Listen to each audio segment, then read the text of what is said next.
सभी हरियाणा की खापें इकट्ठी होकर के हमने ऐसा सख्त निर्णय लिया है। मैं मोदी जी को यहां मैन 24 से चेतावनी देना चाहता हूं, या तो इन बहन बेटियों की अब बात जल्दी मानो, वरना वो आपके साथ वो हाल होगा जो आज तक नहीं हुआ। कभी पोडियम पर परफॉर्म कर देश के लिए मेडल लाने वाली महिला पहलवान आज फुटपाथ पर धरना दे रही हैं। वे दिल्ली के जंतर मंतर पर धरने पर बैठी हैं। उन्होंने रेसलिंग फेडरेशन ऑफ इंडिया के अध्यक्ष और बीजेपी सांसद बृजभूषण शरण सिंह के खिलाफ यौन शोषण के आरोप लगाए हैं। बृजभूषण सिंह को पद से हटाकर उन्हें जेल भेजने की मांग कर रही हैं। दिल्ली के कनाट प्लेस थाने में बाहुबली नेता खिलाफ केस दर्ज किया गया। बृजभूषण सिंह इस धरने को राजनीतिक से प्रेरित बता रहे हैं। उन्होंने खुद पर लगे आरोपों को निराधार बताते हुए पद से इस्तीफा देने से इनकार कर दिया है। जनवरी से शुरू हुए इस धरने ने 4 महीने में कैसे एक आंदोलन का रूप ले लिया, खिलाड़ियों की क्या पीड़ा है, कौन कौन उनके सपोर्ट में है, सरकार प्रशासन ने उनके आरोपों पर अब तक क्या एक्शन लिया है, इस पूरे मामले में बृजभूषण का क्या स्टैंड है, ये कुश्ती में दंगल में पूरी एक क्रोनोलॉजी के जरिए आपको समझाते हैं। जनवरी से शुरू हुआ था ये दंगल। दिन 1 जनवरी, पूरा देश नए साल का जश्न मना रहा था। उस दिन महिला पहलवान विनेश फोगाट ने ट्विटर पर लिखा, 2023 उम्मीद है आप हमारी उम्मीदों पर खरा उतरेंगे। ज्यादा खुशी, बहुत सारी यादें और सबको स्वस्थ रखना। उम्मीद, खुशी, यादों और सेहत से जुड़े इस मैसेज को पढ़ने से इस बात का बिल्कुल भी अंदाजा नहीं लगाया जा सकता था कि ये पहलवान नए साल की शुरुआत एक ऐसे धरने से करने जा रही हैं जो राजनीति में खलबली मचा देगी। इस ट्वीट के ठीक 18वें दिन पता चलता है कि विनेश फोगाट ने साक्षी मलिक, बजरंग पुनिया, सरिता मौर, संगीता फोगाट, सत्यव्रत मलिक, जितेंद्र केना और सुमित मलिक समेत 30 पहलवानों के साथ मिलकर WFI wrestling federation of India के खिलाफ बिगुल फूंक दिया है। वे संघ के अध्यक्ष बृजभूषण सिंह पर तानाशाही के आरोप लगाते हुए जंतर मंतर पर धरने पर बैठ गए हैं। उन्होंने भारतीय कुश्ती संघ को भंग करने की मांग भी की। खिलाड़ियों ने 10 आरोप लगाए थे। वो 10 आरोप आपको बताते हैं कि कौन कौन से हैं। WFI के अध्यक्ष और कुछ कोच लड़कियों का यौन शोषण, उत्पीड़न करते हैं। फेडरेशन के चहेते कोच महिला कोचों के साथ बदसलूकी करते हैं। अध्यक्ष गाली गलौज करते हैं, प्लेयर्स को पीटते हैं, हमें नीचा दिखाते हैं। खिलाड़ियों को मानसिक रूप से प्रताड़ित किया जाता है। विशेष रूप से खिलाड़ी और राज्य को टारगेट किया जाता है। खिलाड़ियों के घायल होने पर फेडरेशन कोई जिम्मेदारी नहीं लेता है। फेडरेशन ने मेंटली टॉर्चर किया, मैं सुसाइड करने की सोच रही थी, ये विनेश फोगाट ने कहा था। अध्यक्ष के आदेश पर रातों रात नियम बदल दिए जाते हैं। कुश्ती संघ हमारे निजी विचार में, जीवन में दखल देता है। संघ के खिलाफ आवाज उठाने के कारण हमें धमकाया जा रहा है। पीएम और गृह मंत्री से उन्होंने मदद की उम्मीद जताई थी। विनेश फोगाट ने कहा था, मुझे 10-12 महिला पहलवानों ने अपनी कहानियां सुनाई। उन्होंने WFI अध्यक्ष द्वारा यौन शोषण के बारे में मुझे बताया है। मैं उनका नाम नहीं ले सकती, लेकिन अगर प्रधानमंत्री और गृह मंत्री से मिली तो मैं नामों का खुलासा करूंगी। बजरंग पुनिया ने कहा, भारतीय कुश्ती महासंघ के प्रबंधन में बदलाव किया जाए। हमें उम्मीद है कि प्रधानमंत्री और गृह मंत्री हमारा समर्थन करेंगे। वहीं बृजभूषण ने इन आरोपों पर इनकार किया था। मैंने किसी खिलाड़ी का उत्पीड़न नहीं किया है। यौन उत्पीड़न की कोई घटना नहीं हुई है। अगर ऐसा हुआ है तो मैं फांसी लगा लूंगा। जिसका आरोप है उसे सामने आना चाहिए। अगर दिक्कत थी तो 10 साल से क्या कर रहे थे। मुद्दे तब सामने आते हैं जब नए रूल और रेगुलेशन लाए जाते हैं। कुछ पहलवान ट्रायल नहीं देना चाहते थे। ओलंपिक के लिए हमने अध्ययन के बाद फेडरेशन ने नियम बनाए। खिलाड़ियों को जानकारी दी गई थी। खेल मंत्रालय ने कुश्ती संघ से जवाब मांगा था। पहलवान जैसे ही धरने पर बैठे, खेल मंत्रालय ने उसी दिन मामला संज्ञान में ले लिया। मंत्रालय ने बुधवार देर रात 18 जनवरी को कुश्ती संघ को नोटिस भेजा और 72 घंटे में आरोपों पर स्पष्टीकरण मांग लिया। ऐसा न करने पर राष्ट्रीय खेल विकास संहिता 2011 के तहत महासंघ के खिलाफ कार्रवाई की चेतावनी भी दे दी गई। वहीं महिला राष्ट्रीय कुश्ती प्रशिक्षण शिविर, जो 18 जनवरी से लखनऊ में भारतीय खेल प्राधिकरण के राष्ट्रीय उत्कृष्टता केंद्र NCOI में शुरू होने वाला था, उसे भी रद्द कर दिया गया था। महिला आयोग ने भी इस मामले में नोटिस भेजा था। दिल्ली महिला आयोग की अध्यक्ष स्वाति मालीवाल ने 19 जनवरी को ट्वीट किया, देश का नाम रोशन करने वाले ओलंपिक रेसलर साक्षी मलिक, विनेश फोगाट और बजरंग पुनिया का कहना है कि रेसलिंग फेडरेशन ऑफ इंडिया के प्रेसिडेंट और कोच खिलाड़ियों का यौन शोषण करते हैं। मामले की जांच के लिए स्पोर्ट्स मिनिस्ट्री और पुलिस को नोटिस इशू कर रही हूं। वहीं अनुराग ठाकुर के साथ बेनतीजा रही थी बात। केंद्रीय खेल मंत्री अनुराग ठाकुर ने धरने के एक दिन बाद यानी 19 जनवरी को पहलवानों को अपने आवास पर डिनर पर बुलाया था। उन्होंने खिलाड़ियों से करीब 3.25 घंटे बातचीत की। इस बातचीत में स्पोर्ट्स अथॉरिटी के DG संदीप प्रधान मौजूद थे। रात 10 बजे शुरू हुई बैठक देर रात करीब 2 बजे तक चली थी, लेकिन वो बेनतीजा रही। इसके बाद अनुराग ठाकुर ने खिलाड़ियों के साथ 20 जनवरी को दूसरी बैठक की, जिसके बाद खिलाड़ियों ने धरना खत्म कर दिया था। 2 जांच कमेटियां बनाई गई थी। पहली जांच कमेटी का ऐलान अनुराग ठाकुर ने खिलाड़ियों के साथ हुई दूसरी बैठक के दौरान किया था। खेल मंत्रालय की इस 5 सदस्यीय समिति का अध्यक्ष MC मैरीकॉम को बनाया गया था। इस कमेटी में योगेश्वर दत्त, तृप्ति मुरगुंडे, राज गोपालन और राधा श्रीमन को भी शामिल किया गया।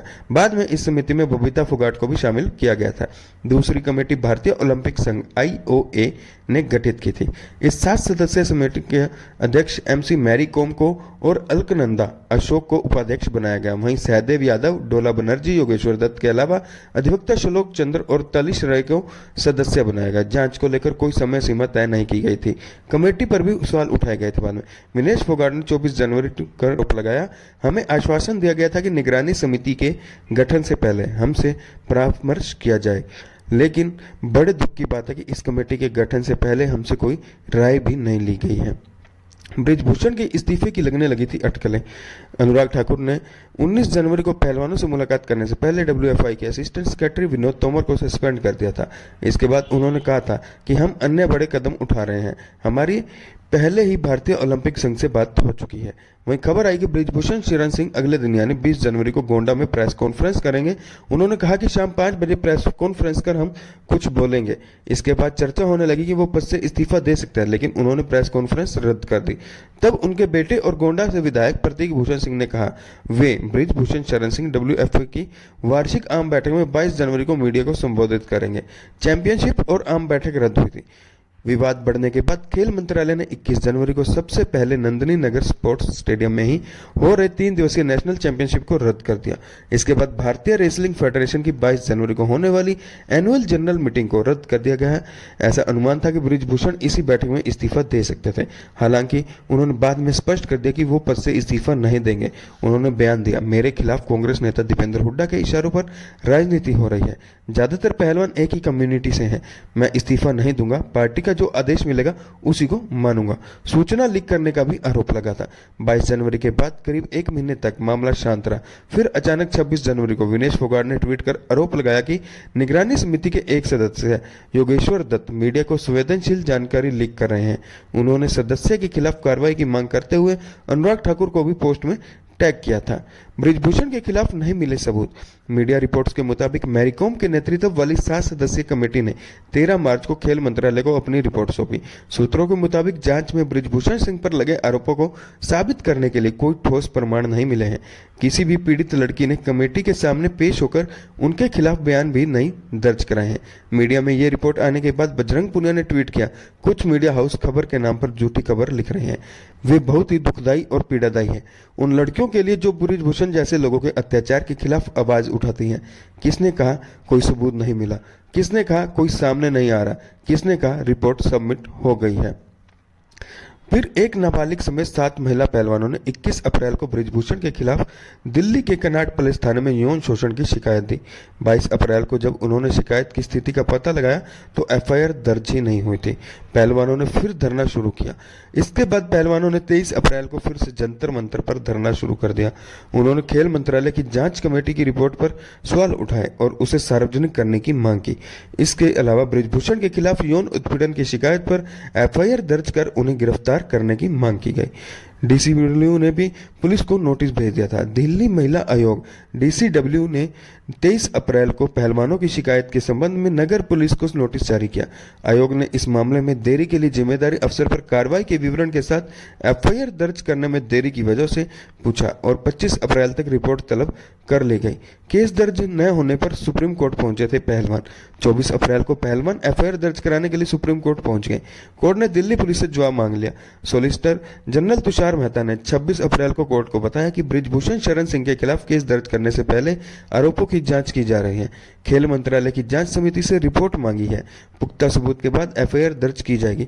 इसके बाद सुप्रीम कोर्ट ने 28 अप्रैल को सुनवाई की तारीख तय कर दी। जब 28 अप्रैल को कोर्ट में सुनवाई हुई तो सॉलिसिटर जनरल तुषार कोर्ट ने बताया कि आज केस दर्ज कर लिया जाए। देर रात WFI अध्यक्ष के खिलाफ 2 केस दर्ज कर लिए गए थे। किन धाराओं के तहत बृजभूषण सिंह के खिलाफ केस दर्ज हुआ था वो भी आपको बताते हैं। बृजभूषण शरण सिंह पर एफआईआर दर्ज करने के लिए नई दिल्ली पुलिस के 10 इंस्पेक्टर को थाने में बुलाया गया था। 2 एफआईआर दर्ज की गई, एक पॉक्सो एक्ट के तहत और दूसरी 354 स्त्री की लज्जा भंग करने के इरादे से उस पर हमला या बल प्रयोग करना, धारा 354A यौन उत्पीड़न, धारा 354D पीछा करना और धारा 34 सामान्य आशय को आगे बढ़ाने में कई व्यक्तियों द्वारा किए गए कार्य के तहत दर्ज की गई। इन शिकायतों में 2012 से लेकर 2022 तक की घटनाओं का जिक्र है। अध्यक्ष पर विदेश में भी छेड़खानी करने के आरोप लगाए गए हैं। दिल्ली पुलिस की 7 महिला अफसरों को केस की जांच में लगाया गया है। वहीं सुप्रीम कोर्ट के आदेश पर पुलिस ने 7 पीड़ित महिला पहलवानों की सुरक्षा बढ़ा दी गई थी।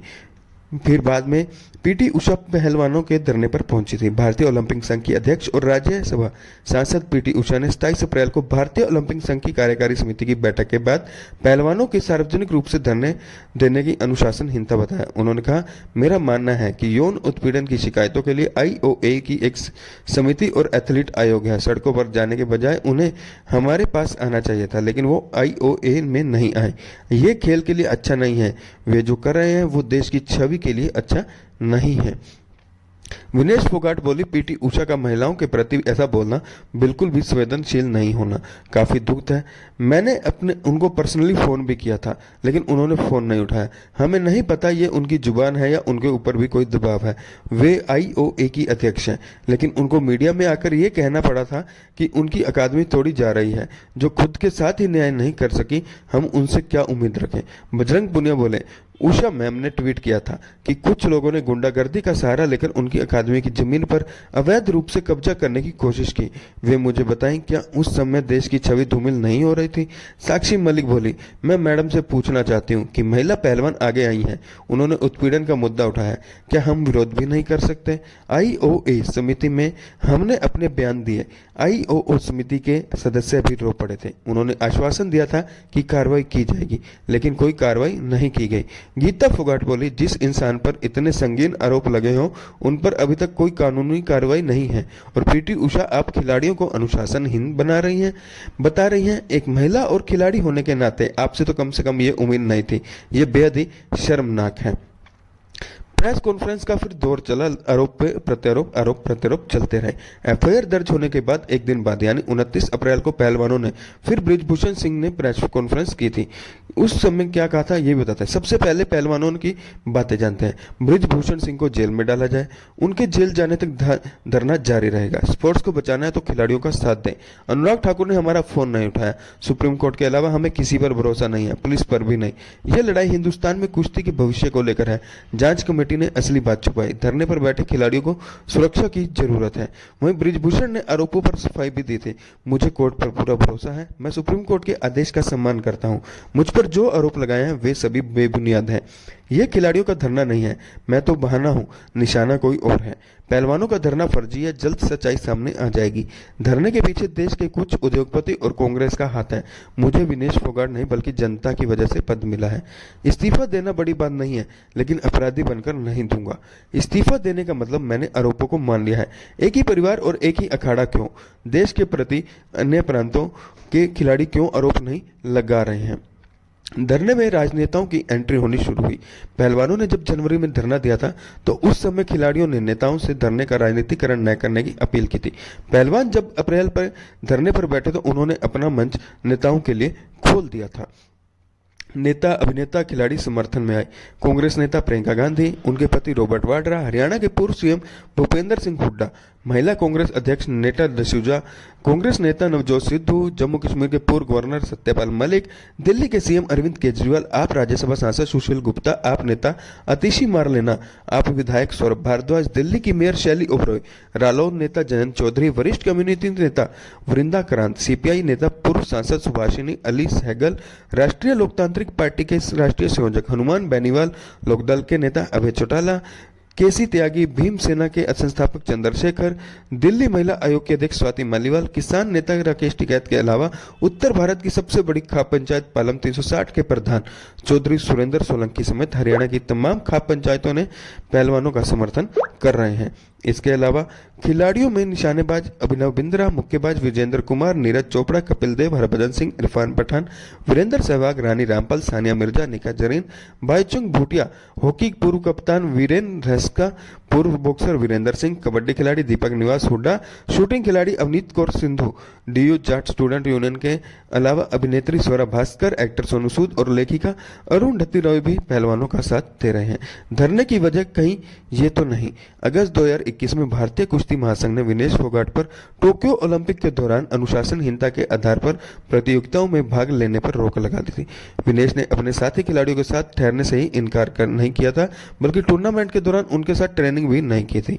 नवंबर 2021 में फेडरेशन ने नियमों में बदलाव कर दिया। इसके तहत कोई भी राज्य नेशनल में एक से ज्यादा टीम नहीं भेज सकता। ओलंपिक में सबसे ज्यादा टीमें हरियाणा से भेजी जाती थी। ओलंपिक में जाने से पहले ओलंपिक कोटा लेने वाले खिलाड़ियों को भी ट्रायल्स देना पड़ता है।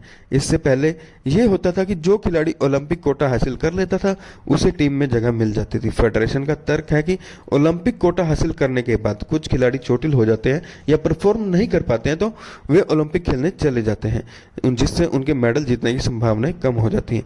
2022 में कुश्ती महासंघ ने निजी और गैर सरकारी संगठनों को पहलवानों की मदद करने पर रोक लगा दी थी। लिहाजा पहलवानों को मिलने वाली सुविधाएं जैसे मनपसंद विदेशी कोच, फिजियो और विदेश में ट्रेनिंग और प्राइवेट स्पॉन्सरशिप मिलनी बंद करा दी गई। पहलवानों और पुलिस में झड़प। धरने पर बैठे पहलवानों और पुलिस के बीच 3 मई की रात को झड़प हो गई। पहलवानों ने आरोप की दिल्ली पुलिस के जवानों ने शराब के नशे में उन्हें पीट दिया। एक पहलवान का सर फट गया। पुलिस ने उन्हें गालियां दी। हालांकि पुलिस ने मारपीट से इनकार किया है। पुलिस ने बचाव में कहा कि आप विधायक सोमनाथ भारती ट्रक में फोल्डिंग बैट्स लेकर आए थे, जबकि इसकी इजाजत नहीं थी। जब उन्हें जाने से रोका गया तो लोगों ने हंगामा शुरू कर दिया, जिसके बाद सोमनाथ भारती को हिरासत में ले लिया गया। इसके बाद जंतर मंतर को सील कर दिया गया। धरना स्थल में लोगों के प्रवेश पर रोक लगा दी गई थी। पहलवानों से मिलने पहुंची पीटी उषा। विरोध हुआ था। पहलवानों के धरने के 11वें दिन भारतीय ओलंपिक संघ की अध्यक्ष और पूर्व एथलीट पीटी उषा उनसे मिलने जंतर मंतर पर गई। उन्होंने पहलवानों से बात की, हालांकि मीडिया से बात नहीं की। जब पीटी उषा उनसे मिलकर जा रही थी तब कुछ लोगों ने उनका विरोध किया। एक वायरल वीडियो में सुना जा सकता था कि लोग कह रहे थे कि पीटी उषा ने महिला का अपमान किया है। सुप्रीम कोर्ट में पहलवानों की सुनवाई बंद। सुप्रीम कोर्ट ने बृजभूषण के खिलाफ पहलवानों की याचिका की सुनवाई 4 मई को बंद कर दी। कोर्ट ने कहा कि महिला रेसलर्स की मांग पर बृजभूषण के खिलाफ एफआईआर दर्ज हो चुकी है, उनकी मांग पर सुरक्षा दी जा चुकी है। अब अगर कोई मसला हो तो याचिकाकर्ता हाई कोर्ट या निचली अदालत में जा सकते हैं। वहीं पहलवानों का कहना है कि हम कोर्ट के आदेश का सम्मान करते हैं, लेकिन हमारा धरना जारी रहेगा। बृजभूषण ने जांच और ब्रेस्ट को छुआ। पुलिस और महिला पहलवानों के बीच झड़प का मामला शांत भी नहीं हुआ कि बृजभूषण के खिलाफ पहलवानों के दर्ज बयान सामने आ गए। एक अंग्रेजी अखबार ने अपनी रिपोर्ट में दावा किया है कि पहलवानों ने आरोप लगाया है कि बृजभूषण शरण सिंह ने सांस लेने और छोड़ने के तरीके जांच के बहाने उनके पेट और ब्रेस्ट को छुआ था। वो अब तक इसलिए चुप थी क्योंकि बृजभूषण शरण सिंह ने करियर को खराब करने का दबाव डाला था। जांच में अगर बृजभूषण के खिलाफ कुछ सबूत मिलते हैं तो उनके ऊपर इस्तीफे और गिरफ्तारी का संकट गहरा सकता है। वहीं आपको बता दें कि 7 तारीख को रविवार को 7 मई को रविवार को किसान आंदोलन देश भर से दिल्ली के जंतर मंतर पहुंच रहे हैं और उन्होंने जमकर वहां पर अपना डेरा डाल लिया। पंजाब से किसान संगठन लंगर लेकर दिल्ली के जंतर मंतर पर पहुंच रहे हैं और पहलवानों का समर्थन कर रहे हैं।